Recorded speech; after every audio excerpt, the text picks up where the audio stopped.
Okay, so let me tell you about Christopher Columbus. So I've been told you can't say any of that on YouTube. So let's start here with the Taíno people. They were one of the first tribes to encounter Columbus in what's now the Dominican Republic and Haiti. Some scholars estimate that there may have been more than 3 million Taínos in Hispaniola when Columbus came ashore. But within a century, they were declared extinct. A whole people gone. Except they're very much still here. This historical inaccuracy isn't the only one in the story of the so-called New World. Far from it. Hi, I'm Che Jim, and welcome to Crash Course Native American History.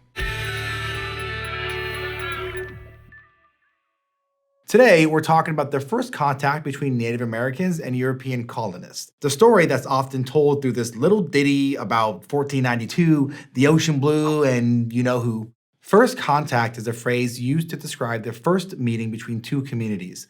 And to say that there are a lot of misconceptions around the first contact between Native Americans and Europeans would be like saying Messi is good at soccer. Major understatements. You can feel the Nina, the Pinta, and the Santa Maria with all that misinformation. So let's start off with a quick fact check. The only thing Columbus set out to discover was a better way to get from Spain to Asia. The trade route known as the Silk Road was something of a schlep between Europe and Central Asia, and the Ottoman Empire shut it down in 1453, prompting the so-called Age of Discovery. So Columbus proposed a mathematically incorrect plan to sail west across the Atlantic. He got funding from the King and Queen of Spain, Ferdinand and Isabella, who were pretty psyched for all the potential riches and the opportunity to spread Catholicism around the globe. Columbus and his crew made landfall in 1492 in what's now the Bahamas, and he claimed for Spain what he believed to be India. Big colonizer energy. The Bahamas were home to the Lucayans, a branch of the Arawak tribe. Columbus immediately took 6 Lucayans as slaves, or servants, in his words. So yeah, we got some serious myth busting to do.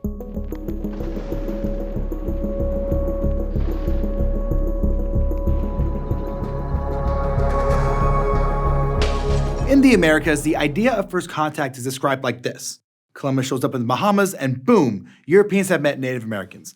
But because neither Europeans nor Native Americans are just one thing, Columbus was only the first contact between the Spanish Empire and the Lucayans. There were countless initial meetings between Europeans and Native Americans, both before and after Columbus got lost.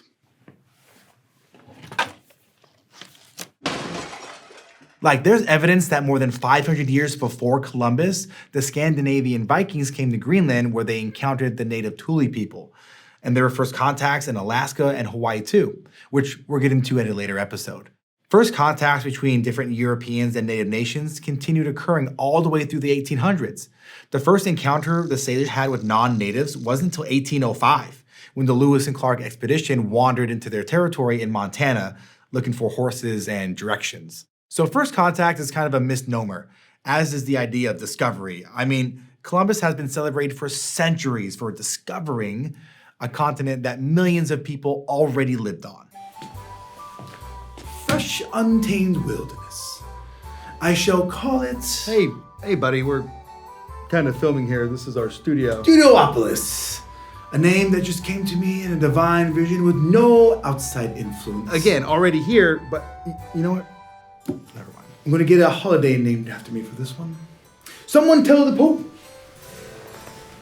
So, if you've ever wondered how colonizers got away with just showing up to someone's home or studio and claiming it as their own, you can thank the popes. In 1493, Pope Alexander VI made a decree, also known as the Papal Bull, that any land not inhabited by Christians could be discovered and claimed by Christian rulers. Terpstra was the third in a trilogy of papal bulls that made up what's called the Doctrine of Discovery. And this became the legal basis for Europeans' claims over indigenous lands, and later, Americans' justification for westward expansion. You know the old saying, papal bulls gives you wings. The point is, this defense held up in court as recently as 2005. And its impacts had been felt by indigenous peoples all over the world for centuries.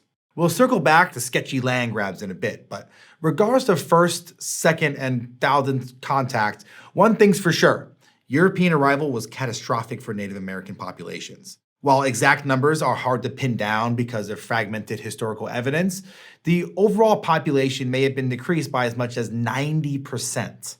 And you can bet that there's a detail or two missing from that chapter of the history books.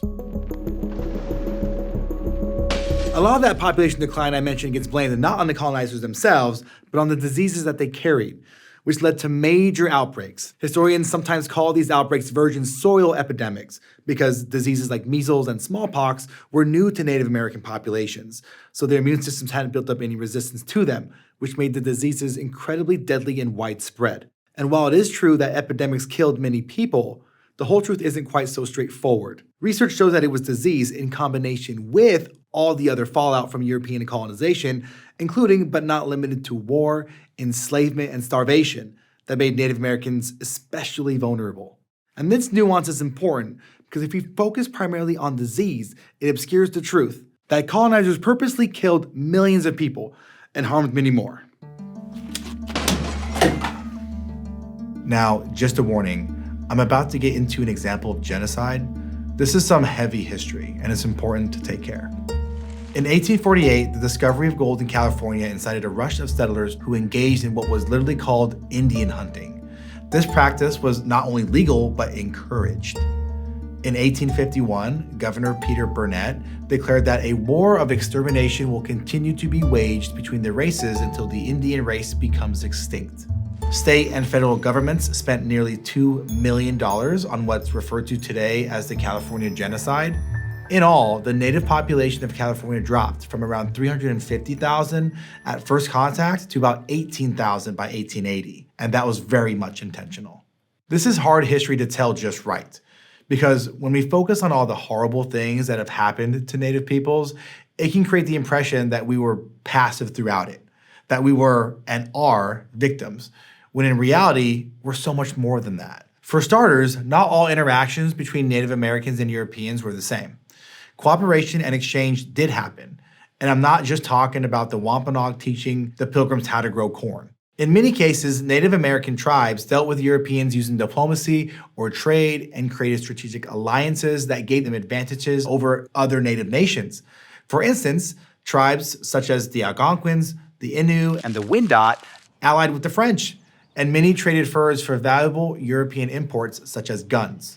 But unlike French fur traders, British colonists were more likely to demand control over native people and their land, which led to some major conflicts. Sometimes, tribes joined forces to fight off an invasion, like in the case of Pontiac's Rebellion, named for the Ottawa chief who coordinated a bunch of tribes across the Ohio River Valley and the Great Lakes region to try to oust the British. In response to the uprising, King George III signed the Proclamation of 1763, drawing a boundary around indigenous lands that European settlers couldn't cross. And then you've got one of the most famous military victories for Native Americans, the Battle of the Little Bighorn. In 1875, the US government was trying to force the Lakota Sioux onto reservations, and they pushed even harder when gold was discovered in the South Dakota Black Hills, which are sacred to them. When the tribe refused to sell, the US tossed a former treaty to the wind and sent in Last Stand Custer and his cavalry, who were met with a prompt defeat. The story doesn't end there. The US retaliated by illegally seizing the Black Hills 2 years later. And now, they look like this. But the story doesn't end there either. In 1980, the Supreme Court ruled that the land had been wrongfully taken and awarded the Sioux Nation $102 million as compensation. $102 million. Those are some fat stacks. But the Lakota Sioux pulled a baller move when faced with that offer. They said no. "We are nothing without the Black Hills," Chichangu Lakota historian Nick Estes said in a documentary on the subject. "That's why the Black Hills are not for sale. Because we are not for sale." Mic drop. Native resistance continues today, and sometimes that looks like writing the historical record.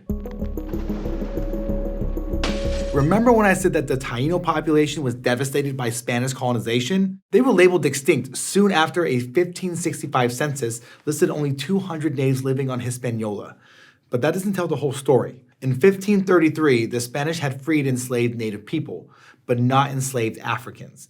So to keep their enslaved workers, many Spanish colonizers reclassified Taínos as Africans. Nice loophole, guys. And in the early 1800s, the Spanish changed their census categories so that Puerto Ricans could identify themselves only as white or non-white.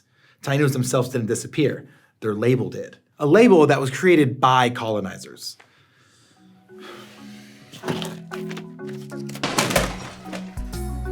Nevertheless, Taíno culture persisted for centuries in passed down stories and traditions like baking casabe, a type of yuca bread. And after decades of research, a major shakeup happened in the early 2000s when a study out of the University of Puerto Rico revealed that 23 to 30% of Dominicans, 33% of Cubans, and 61% of Puerto Ricans had indigenous genes. The research confirmed what Taíno people already knew, that they're still here, despite the efforts of what they call a paper genocide, meaning a sort of erasure from history through what might otherwise seem like boring old paperwork. Fortunately, by the 2010 census, Puerto Ricans could label themselves as American Indian or Alaskan Native, and awareness for Taíno ancestry continues to grow. In 2016, a group of researchers from across Europe, the US, and Mexico was able to sequence and analyze ancient Taíno DNA from a 1,000-year-old tooth found on the island of Eleuthera in the Bahamas. It showed even stronger evidence of a continued indigenous presence in the Caribbean, especially in Puerto Rico, which is so cool. It makes me think about how important the stories we tell are to understanding ourselves and our history. All this goes to show just how wrong the idea of a single first contact between Europeans and Native Americans really is. Instead, there were hundreds of contacts across hundreds of years that reshaped the land we now call the US and the people on it. But that reshaping isn't over. Next time, we're talking about treaties and how Native groups have been using them to get their land back, and I will see you then. Thanks for watching this episode of Crash Course Native American History, which was filmed at our studio in Indianapolis, Indiana, and was made with the help of all these nice people. If you want to help keep Crash Course free for everyone forever, then you can join our community on Patreon.